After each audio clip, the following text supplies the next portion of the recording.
My fiance was helping her sister cheat on her husband and abandon their 2-year-old baby. Then she sent me an essay to apologize, not realizing that I was done with her lies. Me and my girlfriend Quinn have been together for 6 years, engaged for the past year. I single-handedly planned our entire wedding that is scheduled for exactly 14 days from now. Last night, Quinn and I were having a beautiful evening at home. She was in my arms eating vanilla ice cream, and I was doing that boop nose thing with scoops of it. Life was sweet. That's when her sister called her. So I went into the kitchen to grab us some red wine, but that's when I heard her on speakerphone. I immediately recognized the voice as belonging to her brother-in-law, Louis. What I heard next made my blood run cold, especially since I always thought Quinn's best quality was her loyalty. Basically, Louis asked where her sister, Louis's wife, Natalie, was, because he wasn't replying to any of her texts. Quinn replied, "Oh, she just left. She should be home in 30 minutes. My heart dropped, but I stayed silent as I tried to figure out what was going on. But I expected her to be honest with me, so I just asked her what that was about. But she was too busy rapidly texting someone, her fingers flying across her phone screen with an unmatched amount of urgency. So I asked her again, "What are you doing?" And, like it was the most obvious thing in the world, she replied, texting Nat that Louis was looking for her. The pieces were clicking together like a puzzle I never wanted to complete. First red flag, Quinn told Louis, sister's husband, that Natalie, Quinn's sister, had just been at our house. A straight up lie. Second red flag, why was Quinn texting Natalie expecting a response when Louis had just said Natalie wasn't answering texts? The contradiction was so obvious it made my stomach clench. Third, and most damning red flag, why would Quinn tell Louis that Natalie would be home in 30 minutes unless she either knew exactly where Natalie was or was sending her a warning text to get home ASAP?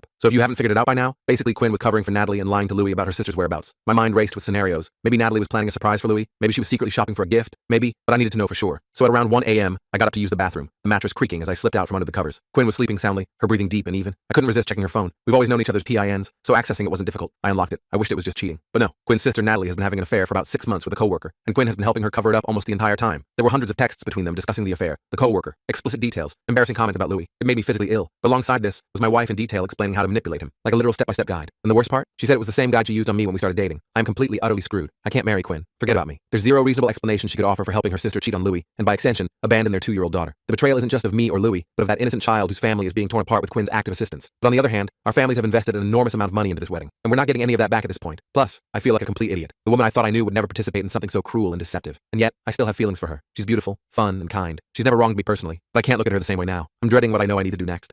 The thought of confronting her, canceling the wedding, and explaining to everyone why makes me physically nauseated. But the alternative, marrying someone capable of this level of deception, is unthinkable. Edit. To be clear, I'm not looking for reasons to stay with Quinn. The wedding is off. I'm just trying to figure out my next steps and work up the courage to follow through. The pressure from everyone's expectations is crushing, but I won't give into it. I'm furious that I'm in this situation at all. Edit 2. It's 5 a.m. I have work in 3 hours, and I've barely slept. My eyes are burning, and my head is pounding from staring at my computer screen in the dark. I'm going to shower and head into work early to avoid Quinn while I process this. Thanks to everyone being supportive, and a big middle finger to the jerk suggesting I should find some good reason my soon-to-be ex-fiancé had for this behavior. There's no excuse for actively helping someone destroy their family. Edit 3. I got to work around 7 a.m. when the office was empty, and decided to start pulling off the band-aid. I called my brother CK, who lives in Australia. It was tough breaking the news because I know he spent a fortune on flights for his family to attend the wedding. The connection crackled a bit as I explained the situation, my voice breaking occasionally despite my best efforts to keep it steady. But like a good brother, he didn't mention the money once, and just supported me completely. He made a great point. You work in a job where you deal with liars and scammers every day. I don't blame you for wanting your home life to be free from that. He's absolutely right, and that's why I'm reacting so strongly to Quinn's participation in this deception. My whole career is built around spotting fraud and dishonesty. How could I possibly come home to it every day? CK suggested a solution for part of the fallout. He was planning to take his family to Florida after the wedding for some vacation time, and we were going to honeymoon there and meet up with them briefly. Now I'll just rebook everything to stay closer to him and his family throughout the trip, offering Quinn's ticket to my sister or another family member. It's not perfect, but at least it's something salvageable from this mess. I haven't had time to read all comments, but I've answered a few. Right now, I'm just making myself sick drinking cup after cup of coffee, while trying to distract myself until it's late enough to contact Louis. The caffeine isn't helping my jittery nerves, but I need something to keep me alert through this nightmare. Edit 4. Just finished my morning meeting. My stomach is doing somersaults from all the coffee, and I can't focus on anything. The words on my computer screen might as well be written in hieroglyphics for all I'm able to comprehend right now. I feel like I can't move forward until I tell Louis what I know, so I'm taking a sick day to drive to his house. He's a teacher on break right now, and Natalie works 9 to 5 like me, so the timing should work. My hands were shaking as I emailed my boss, but once I hit send, a strange calm came over me. At least I'm doing something instead of just stewing in anxiety. Edit 5. I got to Louis' house around 10 a.m. The neighborhood was quiet, with only the occasional dog barking in the distance. He had just put his daughter down for a nap, and we had a long, brutal conversation in his kitchen. The cheerful yellow walls and family photos on the refrigerator made the content of our discussion seem even more out of place. Turns out he suspected the affair for a couple of months, but Natalie has been covering her tracks well, with Quinn's help and support from some mutual friends. I don't have the entire 6 months of text messages, just the screenshots I sent myself, but I shared what I had and offered to help however I could. For context, I'm a field analyst in the special investigation unit of a mid-sized insurance company, specializing in workers' compensation fraud. I know a few things about investigations and have some useful contacts. Watching Louis' face as he scrolled through the messages was heartbreaking, his expression cycling through shock, disgust, and finally a resigned sort of acceptance that suggested he'd suspected this all along. I'm now working from my laptop at Louis' kitchen table, trying to salvage what I can of the situation. I'll have to talk to Quinn tonight and start spreading the word to friends and family, now that I know I won't be blindsiding Louis with this information. So far, I've rebooked most of the honeymoon, although I had issues with Quinn's ticket because she was flying under her maiden name. The airline allowed me to cancel for a partial refund, and I rebooked for my sister who will join her brothers and nieces in Florida in a couple of weeks. The customer service agent sounded sympathetic when I explained I was canceling a honeymoon honeymoon, but I'm sure she's heard every excuse in the book. I'm holding off on canceling the venues until after I talk to Quinn, as I don't want to tip anyone off until Louis has a chance to confront Natalie. But I'll be letting my family and friends know this afternoon and asking them to keep it quiet for now. The thought of making all these calls makes my chest tighten, but it needs to be done. I'm in full crisis mode, canceling what I can and heading to the bank soon to open a new account and sort out my bills, pay. The financial entanglement feels like a chain around my ankle, but I'll deal with it step by step. As for finances, the mortgage is in my name since Quinn and I weren't married yet, but she contributed about $20,000 to the $60,000 down payment. I'll probably have to pay her back that money plus a portion of the mortgage payments for the past 16 months, but it could be worse. At least we don't have children to consider in this mess. Update. It's about 8:30 p.m. now, and I'm riding from my buddy Moose's house. He's a former coworker who works in the same field as me. His place is sparsely furnished but comfortable, the kind of bachelor pad that suggests he spends most of his time working rather than decorating. Earlier, Louis asked for my help finding out who Natalie was cheating with. All we had was a first name. Let's call him Corey. Strangely, I couldn't find him through Natalie's LinkedIn connections, which seemed odd for a workplace affair. Her profile showed dozens of connections, but no one named Corey jumped out at me. Louis mentioned that Natalie was supposedly going for after-work drinks tonight and wouldn't be home until 9 to 10 p.m. He didn't have to spell out his suspicions. I told him I'd help, but that he needed to come with me, and I contacted my buddy Moose to meet us later. I figured having a third person who wasn't emotionally involved would be helpful, especially someone with Moose's investigative experience. First, we dropped Louis' daughter at his parents' house. She was sleepy and confused, clutching her stuffed elephant as Louis explained she was having an impromptu sleepover with Grandma and Grandpa. Then we went to Natalie's workplace, one of those commercial strip malls with nondescript offices and a large parking lot. We found Natalie's car, and Louis used his spare key to unlock it so we could place a voice-activated recorder and GPS tracker inside. I felt a little dirty doing this, but my loyalty was to Louis in this situation. We parked down the street and waited for Moose to arrive. About 20 minutes later, he joined us in the car, bringing coffee and sandwiches that none of us had much appetite for. An hour after that, Natalie emerged from her office with two female co-workers and a tall, younger guy with sandy blonde hair. They were openly holding hands. She wasn't even trying to hide it. I took several photos from the car, then waited for Natalie to leave in her car before following her, keeping a discreet distance to avoid detection. She drove to a nice bar and grill in an upscale area. I drove past her as she was entering the establishment, found a parking spot, and went over the plan with Louis and Moose. The parking lot lights cast long shadows across our faces as we discussed our next steps. We sent Moose in first, since no one would recognize him. His job was to get compromising photos and to be my alibi. Louis and I waited in the car for about 20 minutes until I started receiving texts from Moose. Photos of Natalie and the guy making out in front of their female co-workers, her hand on his thigh, his arm wrapped possessively around her shoulder. Louis was devastated to confirm that his suspicions were correct and that these co-workers were helping Natalie hide the affair. His hands trembled as he handed my phone back to me, and he stared out the window in silence for several long minutes. Louis wanted to know who the guy was, so despite my suggestion that we could find out later, I entered the bar. The music was loud, the lighting dim, and the place was crowded with after-work patrons. I pretended to be surprised seeing Natalie and called out to her from a few tables away. She was shocked to see me, her smile freezing on her face, and everyone at her table tensed up immediately, like children caught with their hands in the cookie jar. Natalie quickly introduced me as her sister's fiance, mentioning we were getting married in 2 weeks. After accepting their congratulations, I extended my hand to the blonde guy, introducing myself with my full name, hoping he'd reciprocate. He did, but surprisingly, his name wasn't Corey. I committed his name to memory as I smiled and made small talk. I introduced myself to everyone else, then excused myself, saying I was there to meet a coworker. I joined Moose, and we immediately started investigating the guy online. It didn't take long to find him. He had social media profiles and court judgments against him. Everything fell into place when we discovered Corey was his middle name. The puzzle pieces were clicking together, but the picture they revealed was increasingly ugly. The kicker? This guy is 26, married, and has a 1-year-old daughter. The situation just kept getting worse, layers of deception piling on top of each other like a twisted game of Jenga. I texted Louis the guy's real name and decided to push my luck a bit further. I instructed Louis to wait a few more minutes while I essentially played babysitter at the bar. My presence was clearly ruining their evening, which was exactly what I wanted. I could see Natalie glancing nervously in my direction every few minutes, her animated conversation with her friends now forced and stilted. After about 10 minutes, I told Louis to text Natalie that he was spending the night at his parents with their daughter. Soon after, I saw Natalie check her phone, show it to Corey, and then everyone decided to leave. Natalie came over, said goodnight, and asked if Quinn and I wanted to come for dinner that weekend. I smiled and said that sounded great, wishing her and her coworkers a good night. My acting deserved an Oscar, given how much I wanted to tell her exactly what I thought of her behavior. Moose and I waited for them to leave, paid our bill, and hurried back to Louis. We weren't sure where Natalie was headed, but she drove straight home. We followed at a distance and parked down the street. Shortly after, another car pulled into Louis' driveway, and we watched Corey get out, knock on the door, and be greeted by Natalie before they went inside together. The front porch light cast their silhouettes in sharp relief as they embraced in the doorway. By this point, it was about 7:30 p.m., and I had my own issues to deal with. I'd done all I could for Louis as a friend, and being present for his confrontation with Natalie seemed excessive given my own situation. Louis agreed to handle the rest himself. He retrieved my recording equipment from Natalie's car, and we said goodbye. His face was set in grim determination as he walked toward his house, looking like a man heading into battle. That was almost 2 hours ago. I received one text from Louis saying it was done, and that he was heading to his parents' house, but my phone hasn't been blowing up, so I don't know what happened with Natalie. I've been at Moose's since then, pacing his living room and trying to figure out my next move. My priority now is to go home and tell Quinn the wedding is off. She's definitely going to take it badly, but as I've said, I simply cannot marry her right now. I don't know what the future holds for us, or if we'll be completely done, but we're certainly not getting married anytime soon. For those asking why I didn't talk to Quinn first or confront her immediately,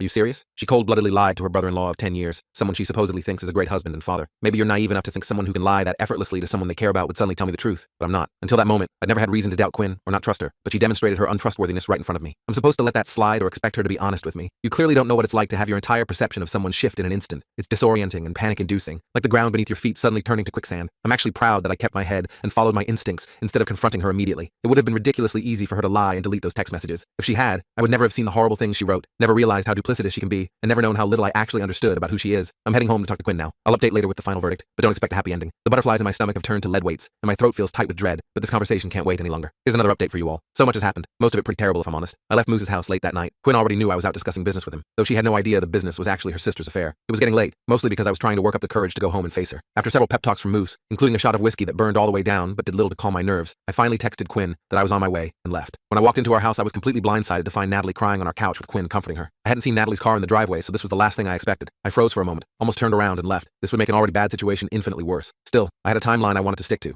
I needed to notify friends and cancel wedding preparations, and the clock was ticking. When I entered the room, both Quinn and Natalie looked up at me, but no accusations came. I just stared back questioningly, my hand still on the doorknob as if ready to make a quick escape. The moment passed. Natalie went back to crying. Quinn returned to comforting her, and I awkwardly let the silence hang for about 30 seconds, while thinking that Louis apparently hadn't mentioned my involvement in uncovering the affair. I decided to play dumb, not for any particular reason, except to see how Quinn would react. I sat in a recliner, put down my laptop bag, and pretended to fidget with my phone before asking what was going on. The ticking of the wall clock seemed unnaturally loud in the tense silence. Natalie just continued crying, her mascara leaving dark tracks down her cheeks, but Quinn looked at me and said, "Louis is divorcing Nat." I pushed forward with the obvious question, "What for?" My voice sounded strained even to my own ears. Quinn stopped patting Natalie's back and gave me this strange look, like a child being told to eat vegetables they hate. Natalie shot Quinn a look that spoke volumes, and after a pregnant pause, Quinn finally said, "She cheated on him." This response floored me. It wasn't what I expected at all. Yes, the cat was out of the bag, but she could have feigned ignorance or worded it differently, like Louis accused Nat of cheating. Instead, she confirmed it outright, no hedging or minimizing. Natalie wasn't happy about this. She seemed to crumple into the couch, making a strange combination of a sigh and sob. I wanted to press further, but must have stammered a bit, which Quinn likely interpreted as shock, and she would have been right, just not in the way she assumed. "Did you know?" I asked. Quinn didn't speak, just nodded while continuing to rub her sister's shoulder, her eyes never meeting mine. I didn't hesitate with the follow-up. "How long?" The answer came more easily than I expected. 6 months. I was shocked by her casual admission. Natalie was shocked too. She smacked Quinn's hand away like it was a hot iron on her skin. Even Quinn seemed startled at her own candor, her eyes widening slightly as if she couldn't believe what she just said. I leaned back in the recliner and rubbed my face, feeling the stubble I hadn't bothered to shave that morning. Time to rip off the entire band-aid. "We're not getting married." Both sisters stared at me in stunned silence before simultaneously asking, "What?" The synchronized reaction would have been comical in any other situation. I stood up and repeated myself, "We're not getting married. I can't marry someone who would cover up adultery, especially for 6 months." Quinn jumped off the couch and opened her arms in disbelief. I just put my hands up defensively, feeling like I needed a physical barrier between us. "I'm serious. I don't like this at all. I don't like that you participated in this, and I can't marry you feeling the way I do. It would be a mistake." My voice grew firmer with each word, as if trying to convince myself as much as her. The waterworks started immediately. Even Natalie's mouth dropped open in shock. Quinn wailed, accused me of not loving her, appealed to my sense of duty, mentioned the lost money, the inconvenience to our friends, the embarrassment, all things I'd already considered, but it hit differently hearing them through her sobs, each word like a knife twisting in my gut. Then I made a big mistake. To convince Quinn of the finality of my decision, I blurted out, "Look, I already canceled the honeymoon. It's not happening." I knew it was a bomb the second it left my mouth. Natalie, always quick-witted, immediately connected my statement with my appearance at the bar earlier. "You son of a bitch!" she screamed, lunging across the room at me, her face contorted with rage. I'm not a small guy, but the force of Natalie's attack had me staggering backward. I barely got my hands up before she started clawing at my face with her fingernails. I nearly dropped my phone but managed to push her away, shouting, "Natalie, get off me!" "Quinn, control your sister." Natalie tried to lunge again, but surprisingly, Quinn did exactly as I asked, wrapping her arms around Natalie's waist and holding her back. The coffee table between us acted as a barrier, but Natalie was still straining against Quinn's grip, her eyes wild with fury. I pointed at Natalie and yelled, "Get out right now or I'm calling the police!" holding up my phone for emphasis. My heart was pounding so hard I could feel it in my throat. Quinn begged us both to calm down. "OP, she doesn't have anywhere to go right now. Louis took her car keys." Her voice was shrill with panic as she struggled to maintain her hold on Natalie. That explained the absence of her car, but I didn't care. I was completely done with Natalie and wanted her to know it. I marched to my home office, locked the door, and called the police. I told them I'd been attacked by my fiance's sister and had locked myself in my office, that I was bleeding from my face. Natalie had scratched me pretty badly near my left eye. My vision was blurry, and I feared for my safety. I even claimed to have recorded the entire altercation, an embellishment I felt was justified given the circumstances. As I finished the call, Quinn started knocking on the door. "OP, please come out. We need to talk about this. And please, I love you. Don't do this." And even Natalie is sorry and wants to apologize. I'm pretty sure that last one was a lie, but Quinn was clearly panicking. I ignored her, and her attempts to coax me out ended when the police arrived at our front door, their arrival announced by the sharp, authoritative knocking that echoed through the house. I heard Quinn talking to them and decided to come out. There were 2 male officers, one younger, maybe Quinn's age, with a fresh-faced earnestness, and an older one who looked generally annoyed with life, like he'd seen this scenario play out dozens of times before. I introduced myself, pointed at Natalie, stated she had attacked me, and offered to show them the recording I claimed to have. The younger officer asked if I wanted to press charges. I said yes. He asked again, and I repeated myself more firmly, feeling my patience wearing thin. When he seemed about to ask a third time, I snapped, "Yes, damn it, I want to press charges. I have video evidence and this is going to court, or I'm calling your supervisor to come handle it himself." They seemed surprised that I knew who their boss was, but in my line of work, I interface with local law enforcement regularly. The scratches on my face were stinging, and I could feel a trickle of blood near my eye, reinforcing my determination. I was getting seriously agitated, and while I understood what these officers were thinking, I completely disagreed. The facts were clear. Natalie had assaulted me in my own home, and I wanted her gone. Thankfully, they didn't escalate the situation further. They handcuffed Natalie and put her in the patrol car while she screamed and cried hysterically. Quinn wasn't much better, repeatedly murmuring, "No, please, no," through her tears, her makeup smudged and her hair disheveled from the struggle with her sister. The younger officer came back and asked if everything else was okay. I told him I was going to bed. He asked Quinn the same question, and when she didn't immediately answer, he repeated with more emphasis, "Is everything okay here, ma'am?" It was obvious what he was fishing for, his hand hovering near his belt, as if ready to reach for his handcuffs again. By this point, I really disliked this guy, but I bit my tongue. Quinn finally realized he was addressing her and nodded, wiping her tears with the back of her hand. Clearly unsatisfied, he started to ask again, and I interjected, "If you want to go fishing, you might want to do it on the lawn where my doorbell camera isn't recording you." I'd probably pushed my luck one too many times with this officer,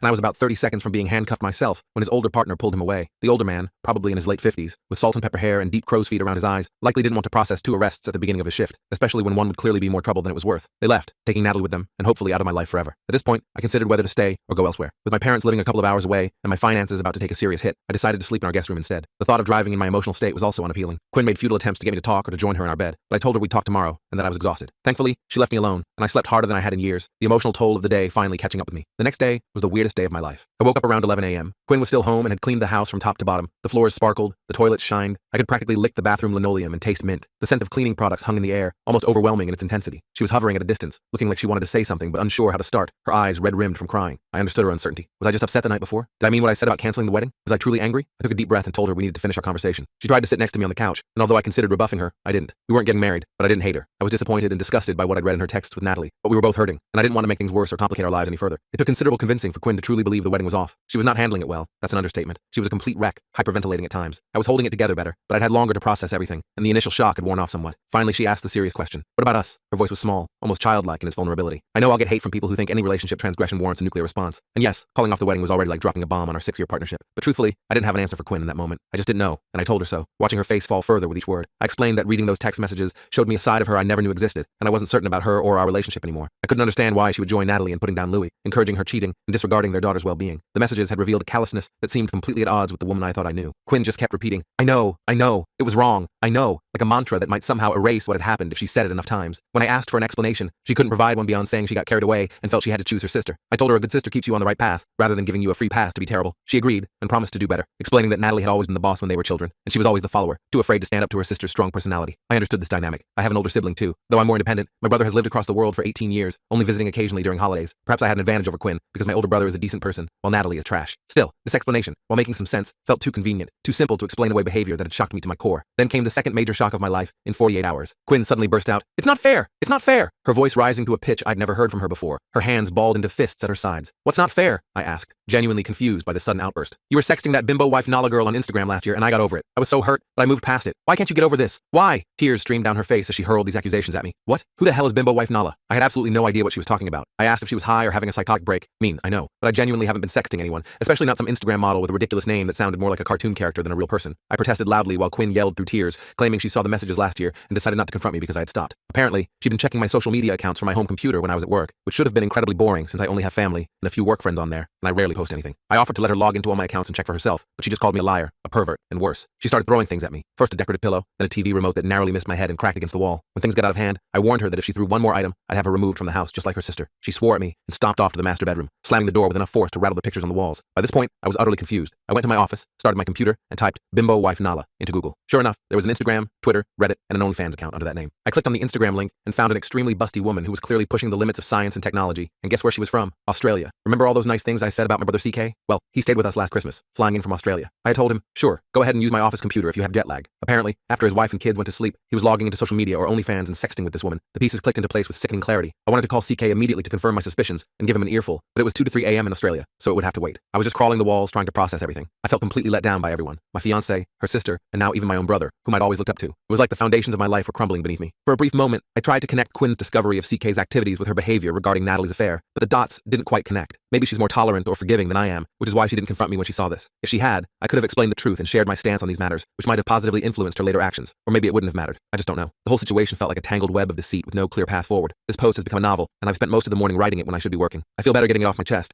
but there's probably enough material for 2 to 3 more posts. The emotional roller coaster of the past few days has left me drained, but somehow clearer about what matters to me. I'll try to update my profile in the next day or 2 with the rest of the story. My conversation with CK, discussions with both our parents, and where Quinn and I ultimately stand. There's still much to resolve, and the path ahead seems foggy at best. What I can say is that most of my immediate family relationships are incredibly strained right now. My parents are generally supportive, though less so as the financial reality of the canceled wedding sets in. Quinn's parents are furious, and I'm sure they're sticking pins and voodoo dolls of me as we speak. The tension is palpable whenever we communicate, which I've been trying to minimize. As for Natalie, she's no longer in jail. Quinn bailed her out, which I criticized her for, calling her Natalie's underling. That actually seemed to strike a chord with Quinn, as she wrote me a 20-page letter about how Natalie has bossed her around their entire lives. I've read it twice, and wish we had discussed this any time during our 6 years together. Maybe things would be different now. It's both enlightening and frustrating to learn these crucial details about someone I thought I knew completely, only after everything has fallen apart. If anyone's still interested, expect a final chapter of this saga in a day or 2, with a possible follow-up after what would have been our wedding date. I can't promise a happy ending, but I can at least provide closure on this bizarre chapter of my life. This update has taken longer than I intended. So much has happened that I haven't had time to sit down and write until today during my lunch break. The office cafeteria is quiet now, most people having already finished eating, which gives me a little space to gather my thoughts. First, regarding Louis and his divorce. To my knowledge, he's still proceeding with it. No papers have been filed yet, but his intention is clear. I'm not in a position to advise him on legal matters, or to get involved with tracking down Corey's wife or anything like that. Louis is an adult who can handle his own situation. My role as his friend is simply to support him and offer advice when asked. The last time we spoke, he seemed determined, but exhausted, the reality of single parenthood already weighing on him. Second, this isn't some guerrilla marketing for an OnlyFans creator. If it were, I would have done it in my first post that reached the front page and was seen by over 3 million people. Given this post's popularity, it's not surprising that Nala, who is also a Redditor, happened to see her name mentioned. There are hundreds of content creators who use Reddit to promote themselves. The internet is smaller than we sometimes realize. Speaking of Nala, I have actually talked to her. She was helpful in confirming something for me, and she seems quite nice. But there are absolutely no romantic plans in the future. Nala is happily married for almost 2 decades, and while her husband must be okay with her career, she's way too much for a basic insurance investigator like me to handle. The conversation was purely to verify some details about my brother's online activities, nothing more. Now, to continue where I left off. When I discovered that my brother CK had likely used my computer to chat with Nala, it was too late to call him in Australia. I'm the type who needs to actively work on solving problems once I identify them, which is great for my career, but torturous in situations like this where I had to wait. So I took a deep breath and focused on what I needed to do first, contacting everyone I'd invited to the wedding who hadn't yet been informed about the cancellation. I had already told my parents and had them contact my relatives, but Quinn and I were the only ones with the complete guest list. The spreadsheet we'd so carefully maintained, color-coded with RSVPs and meal preferences, now felt like a monument to our failed relationship. Out of respect for my friends,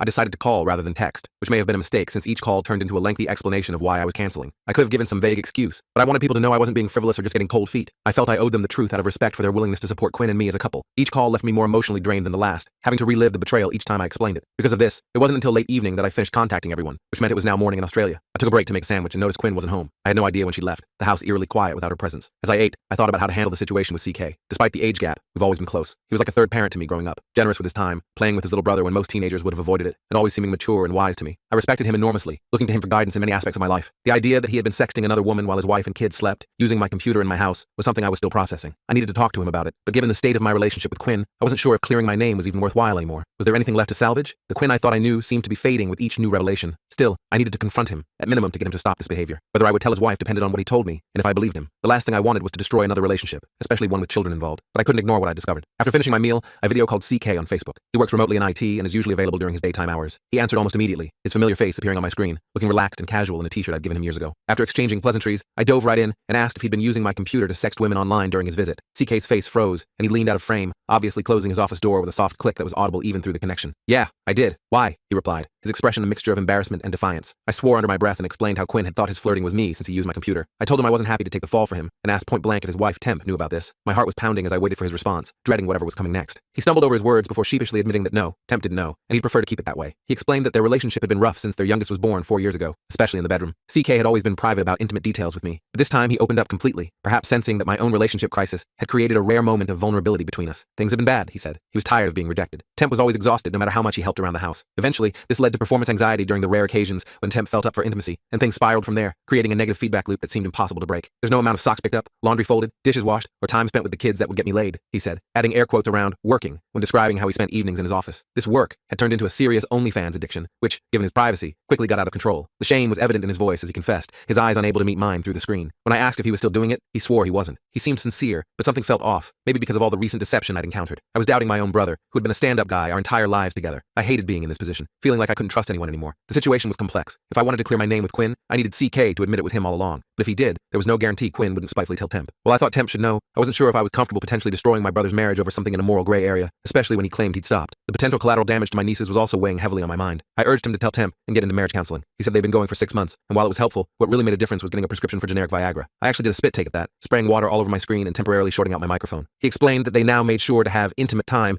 at least a couple of times weekly, and the medication had cured his performance anxiety to the point where they both looked forward to spending time together after the kids went to bed. His message was essentially, things are finally going in the right direction. Please don't ruin this for us. I really didn't want to be in this position, not just for CK and Temp's sake, but for my nieces as well. If what CK told me was true, I could be throwing a firebomb into a relationship that was starting to heal, with unpredictable consequences that would affect multiple lives, not just his. So, it may disappoint some people, but I decided to wait and see. I was going to meet him in person in a couple of weeks, and once I got him alone with a few drinks, I planned to get to the bottom of this. It seemed like the best approach for now, allowing me some time to process my own situation before potentially creating another crisis. That night, I went to bed early and didn't see Quinn until the next morning. She looked haggard, clearly sleep deprived, with dark circles under her eyes and her normally shiny hair flat and lifeless. I asked where she'd been, mostly out of habit after 6 years together. She told me she'd gone to the courthouse for Natalie's arraignment to post bail, then driven her to their parents' house and spent the night there. She emphasized how horrible it was having to explain to her parents that I'd called off the wedding, her voice breaking as she recounted their shocked expressions. I asked if her parents knew why, and she snapped, "Of course they do," her tone suggesting I was an idiot for even asking. By this point in the ordeal, I was losing my composure. I bit back. "Are you going to move back there so they have both daughters at home now?" The words came out sharper than I intended, laced with the frustration and exhaustion of the past few days. It was childish and petty, but her bailing out Natalie irritated me tremendously. After everything that had happened, she was still enabling her sister's behavior, still putting Natalie first. "You don't need to be an ass about this," she retorted, her hands on her hips, her posture defensive. "And you don't need to be Natalie's effing underling," I shot back, the word underling coming out with particular particular venom. I saw Quinn visibly flinch at this comment. It had clearly struck a nerve, and her eyes welled up with tears, which helped cool my temper. I hadn't meant to hurt her, just to make her see how she was being manipulated. We stood silently in our living room for a minute or two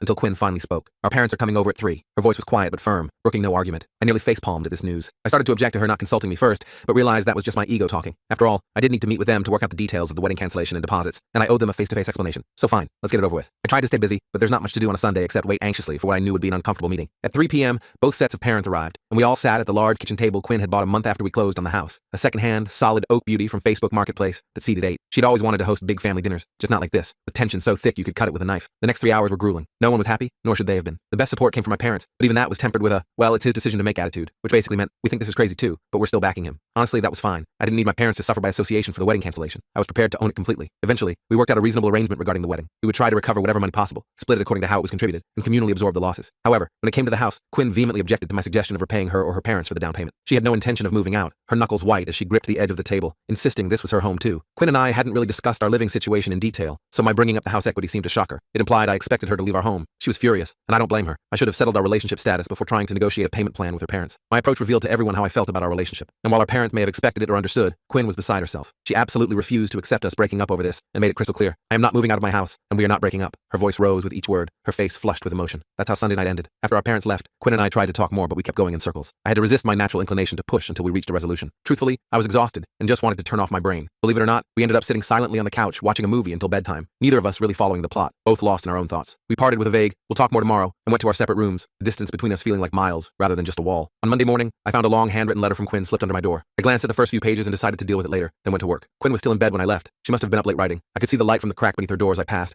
but I didn't knock, needing some space to clear my head. At the office, I rescheduled some meetings and started calling venues and vendors. The results were mixed. The caterers insisted I pay most of their fees, claiming they had ordered the food already. I argued that they couldn't expect me to eat week-old steak, but they wouldn't budge. The catering manager seemed determined to extract as much money as possible, her voice dripping with fake sympathy that made my skin crawl. Conversely, the DJ was incredibly kind and refunded almost everything, even offering recommendations for future events when the time is right. The variance in human decency never ceases to amaze me. Throughout the day, between calls and work, I read Quinn's letter. Since it was 20 pages long, I'll summarize. Since childhood, Quinn has been bullied by Natalie, and her coping mechanism was to go along with whatever Natalie wanted or wanted to hear. This pattern became her general operating principle. She feared rocking the boat, causing problems, or even voicing opinions. Years of this treatment had left deep scars that affected how she related to everyone in her life, not just Natalie. Reflecting on this, I realized that Quinn had been almost too perfect as a girlfriend. She never disagreed with me, never prioritized her plans over mine, never strongly advocated against anything I wanted to do. She went out of her way to appear useful, and generally acted like a yes woman in our relationship. We never even had a minor disagreement in 6 years until now. It was as if she had been so afraid of conflict that she'd suppressed her own needs and desires to keep the peace. This sounds ideal, until it's not. I couldn't shake the feeling that Quinn has deep-seated insecurity and a compulsive need to please others. Looking at it this way, I realized that despite being with Quinn for 6 years, I don't actually know her very well. She's created an image around herself that's really just a mirror, reflecting what she thinks people want to see. In our relationship, she's played the role of the perfect girlfriend without letting me see who she truly is. I can't even say that what I saw in those text messages represents the real Quinn. It's likely just another reflection, this time of Natalie with all her flaws. When with Natalie, Quinn becomes a version of herself that mirrors her sister's worst traits, perhaps hoping to gain approval or avoid confrontation. It may sound strange, but our relationship feels unequal. Perhaps she loves me for who I am, for how transparent I am with my thoughts and feelings, but maybe I only love her for the mirror she holds up to my face. It's a wispy, elusive concept I'm still trying to grasp. Do I even know the real Quinn? Has she ever allowed herself to be truly known by anyone? All I know is that in the last few days, I've learned more about Quinn than in the previous 6 years. Her letter gave me the first real glimpse into her childhood and the forces that shaped her into the person she is today. The vulnerability in her handwritten words felt more authentic than anything I'd experienced with her before. That night, we talked more about this, her childhood, her behavior patterns. We concluded that she needs help. She's a grown woman stuck acting like a child, too afraid to displease anyone for fear of facing her sister's wrath, her parents' disapproval, or losing love from those she cares about. She agreed to look into therapy, acknowledging that this pattern had damaged not just our relationship, but her entire life. This is no way to have a relationship, and I feel more confident than ever that calling off the wedding was the right decision. In fact, it couldn't have been more correct. We need time to figure out who we are individually before we can decide what we might be together. That night, after our talk, I went to bed with much less anxiety than I'd felt in days. There were still enormous challenges ahead, but at least now I felt like I was facing them with open eyes. If you've made it this far through this wild journey, thanks for listening. As crazy as all this has been, I'm starting to find clarity in the chaos. I'm not sure what the future holds for Quinn and me, but for now, I know I've made the right call, even if it was the hardest decision of my life. Sometimes the most painful choices are the ones that lead to the most growth. I just hope we both emerge stronger from this crucible, whether together or apart.